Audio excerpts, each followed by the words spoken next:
Assalamualaikum warahmatullahi wabarakatuh. Bismillahirrahmanirrahim. Alhamdulillahirabbil alamin.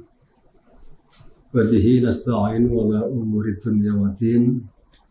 Assalatu wassalamu ala asrafil anbiya'i wal mursalin. Sayyidina wa maulana Muhammadin wa ala alihi wa sahbihi ajma'in. Rabbi shrah li sadri wa yassir li amri wa hlul 'uqdatam min lisani yafqahu qawli, amma ba'd. Kaum muslimin wal muslimat yang dirahmati Allah Subhanahu wa taala. Pertama, marilah kita selalu bersyukur kepada Allah Subhanahu wa taala atas segala karunia-Nya yang telah diberikan kepada kita, sehingga pada kesempatan pagi atau siang hari ini kita dapat melakukan aktivitas apapun sesuai dengan ahli ataupun profesi kita masing-masing. Yang kedua, rahmat salam semoga tercurah kepada baginda Rasulullah Sallallahu Alaihi Wasallam yang senantiasa kita nantikan syafaatnya mulai saat ini sampai dengan di akhirat nanti. Amin ya rabbal alamin. Kaum muslimin wal muslimat yang dirahmati Allah Subhanahu wa taala. Pada kesempatan hari ini saya akan menyampaikan tema, yaitu 4 janji Allah. Sebagaimana kita ketahui bahwa janji Allah itu tidak pernah mengingkari, dan perlu kita renungkan, kita pahami, dan kita laksanakan. 4 hal atau janji Allah yang akan saya sampaikan. Itu yang pertama adalah, apabila kita bersyukur kepada Allah, maka Allah akan menambah nikmatnya kepada kita semua. Sebagaimana difirmankan Allah Subhanahu wa taala di dalam Al-Quran surat Ibrahim ayat 7. A'udzu billahi minasyaitonir rajim. Bismillahirrahmanirrahim. La in syakartum la azidannakum wa la in kafartum inna adzabi lasyadid. Jika kamu bersyukur atas nikmatku, pasti aku akan tambahkan nikmat untukmu. Dan sebaliknya, jika kamu berlaku ingkar atau kufur, sesungguhnya azabku adalah sangat pedih.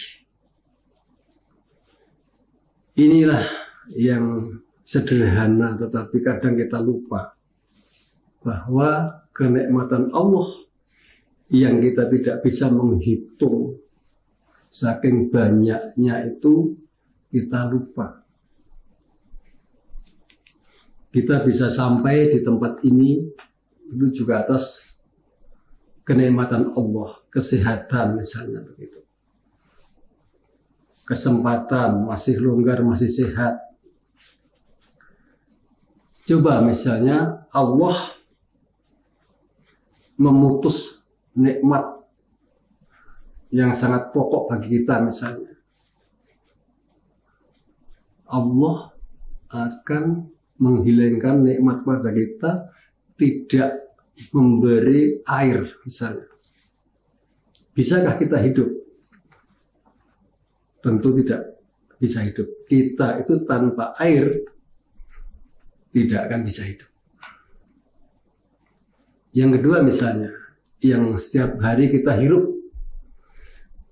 Apabila Allah nanti mencabut kenikmatan kita yang berupa yaitu angin misalnya, bisakah kita hidup tanpa angin? Tidak bisa hidup. Nah inilah satu contoh kecil kenikmatan Allah yang terkadang kita itu melupakan Allah Subhanahu wa Ta'ala untuk selalu bersyukur kepadanya.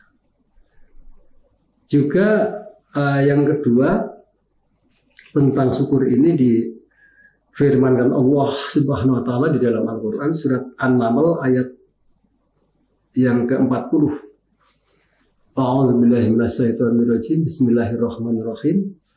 Wa man syakara fa innama yashkuru li nafsihi wa man kafara fa inna rabbi ghaniyyun karim. Barang siapa yang bersyukur atas nikmat Allah, maka akan memuat keuntungan pada dirinya sendiri. Dan barang siapa yang kufur atas nikmat Allah, itu berarti membawa kerugian terhadap diri sendiri. Jadi ini mempertajam keterangan yang pertama tadi, sehingga marilah janji-janji Allah ini bukan hanya kita ketahui, tetapi harus kita laksanakan dalam keseharian, setiap detik, setiap saat, untuk selalu bersyukur kepada Allah Subhanahu wa Ta'ala. Janji Allah yang kedua adalah orang yang bertaubat tidak akan diazab oleh Allah Subhanahu wa Ta'ala.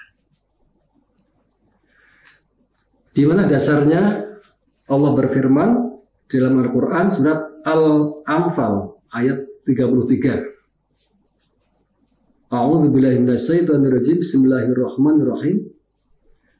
Wa ma kana Allahu liyu'adzibahum wa anta fihim wa ma kana Allahu mu'adzibahum wa hum yastaghfirun.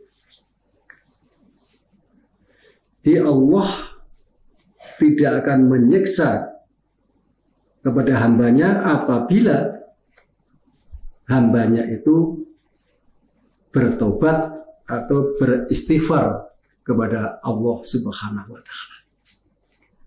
Dalam keseharian misalnya, kita setelah sholat subuh tadi pagi beraktivitas, tentu setelah subuh sampai dengan sholat zuhur kita tentu banyak kesalahan, baik itu dalam ucapan ataupun dalam pandangan dan lain sebagainya, itu pasti atau tentu. Maka disitulah nanti kita setelah masuk di sholat zuhur, kita ketemu Allah, yaitu sholat zuhur. Setelah itulah nanti kita beristighfar, memohon maaf kepada Allah Subhanahu wa Ta'ala atas segala kekhilafan, kekeliruan, baik yang disengaja ataupun tidak, dari sholat subuh sampai dengan zuhur. Nah, dengan demikian kalau kita terus menerus semacam ini, nanti dan seterusnya, misalnya dari habis zuhur sampai asar, itu juga begitu. Kita pasti atau tentu ada kesalahan-kesalahan yang kita lakukan di dalam aktivitas keseharian itu. Maka apabila orang itu bertobat, Allah tidak akan mengadab atau menyiksa. Kaum muslimin wal muslimat yang dirahmati Allah Subhanahu wa Ta'ala. Kemudian janji Allah yang nomor 3, yaitu orang yang mengingat Allah, maka Allah akan mengingatnya. Hal ini disebutkan di dalam Al-Quran surat Al-Baqarah 152. Jadi intinya adalah barang siapa yang selalu mengingat Allah, maka Allah akan mengingatnya, Allah akan menyertainya dimanapun kita berada. Kita ambilkan contoh saja, misalnya kita dalam perjalanan misalnya, mau jalan di mana, kita baca Bismillahirrahmanirrahim, misalnya minimal semacam itu, maka Allah itu pun akan selalu mengawal, mengingatkan kita apabila di jalan ada sesuatu itu, kita akan diberi tahu oleh Allah Subhanahu Wa Taala. Kemudian yang terakhir, janji Allah yang nomor 4 adalah orang yang meminta, maka Allah akan mengabulkannya. Hal ini difirmankan Allah di dalam Al-Quran surat Al-Ghafir ayat 60. A'udzubillahi minasyaitonir rajim. Bismillahirrahmanirrahim. Wa qala rabbukum ud'uni astajib lakum. Tuhanmu telah memerintahkan, mohonlah kepadaku, aku pasti akan mengabulkan doa. Itulah 4 hal janji Allah yang perlu kita pahami, kita renungkan dan kita laksanakan sehingga kita nanti akan selamat atau bahagia dunia dan akhirat. Demikian yang bisa saya sampaikan pada kesempatan siang atau pagi hari ini. Semoga ada manfaatnya. Billahi taufiq wal hidayah wal afu minkum. Wassalamualaikum warahmatullahi wabarakatuh.